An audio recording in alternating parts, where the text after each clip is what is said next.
Hi, this is Paul Hart from thesaxophonist.org, and I'm here with a playtest and review of the Throwback No USA inspired metal mouthpiece from Westcoast Sax.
You know, technology has made it possible for us to copy just about everything.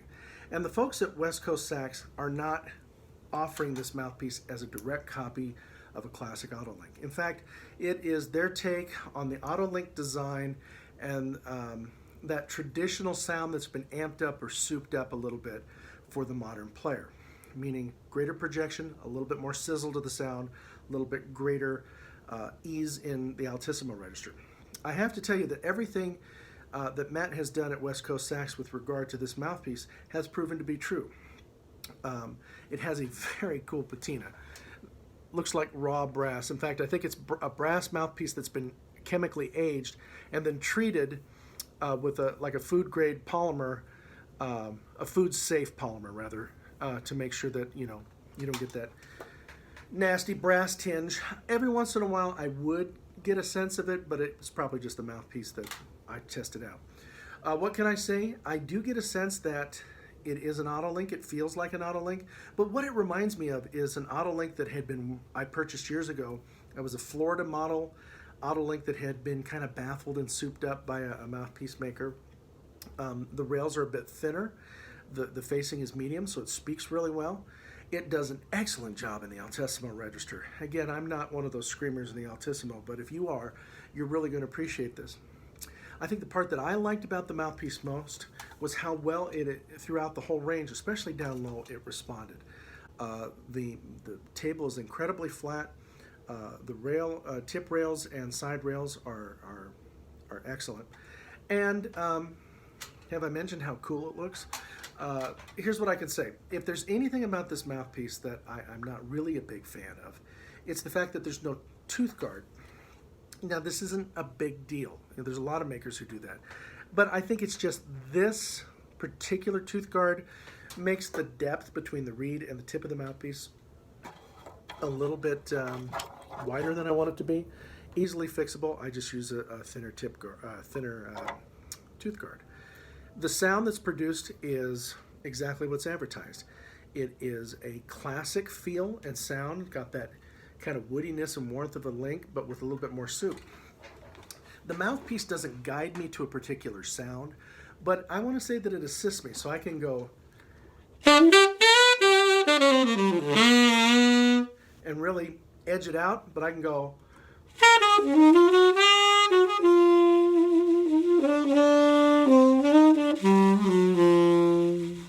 again down low. Really an excellent mouthpiece. I don't know what else to say. Generally, as advertised, this is what you're going to get.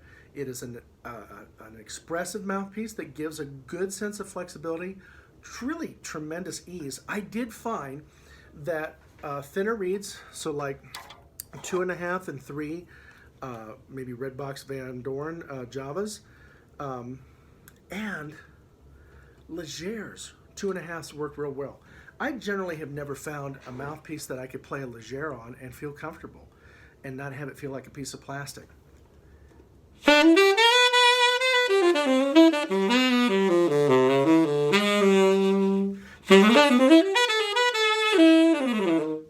That's a 2.5 signature Leger, and works really well. Maybe not exactly the feel that I would like to have, but I could easily play a concert of it and not feel like I was losing any of the expressiveness or connection to the instrument.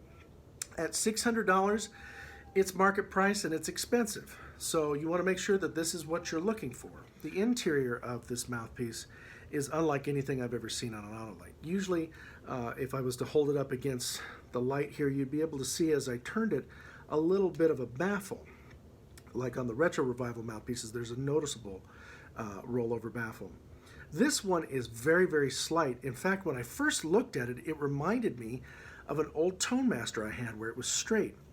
But if you look at the interior of the mouthpiece here, you can see it kind of flutes inward, kind of moves the wall in. And we'll include some video. In fact, here, let's take a look at it kind of right here, what's going on. So you can see that as you look at the mouthpiece baffle here, it's kind of fluted, or the walls slide in. Whatever it is that Matt has done, it has produced exactly what it was that he said he wanted it to do. So overall, I'm impressed. At $600, you're going to have to be sure that this is the one that you want. Again, on the expensive side of things, but nothing about this mouthpiece is anything that is other than advertised, and it looks cool. So to check out more product reviews, be sure to check out www.thesaxophonist.org, as well as interviews, educational features.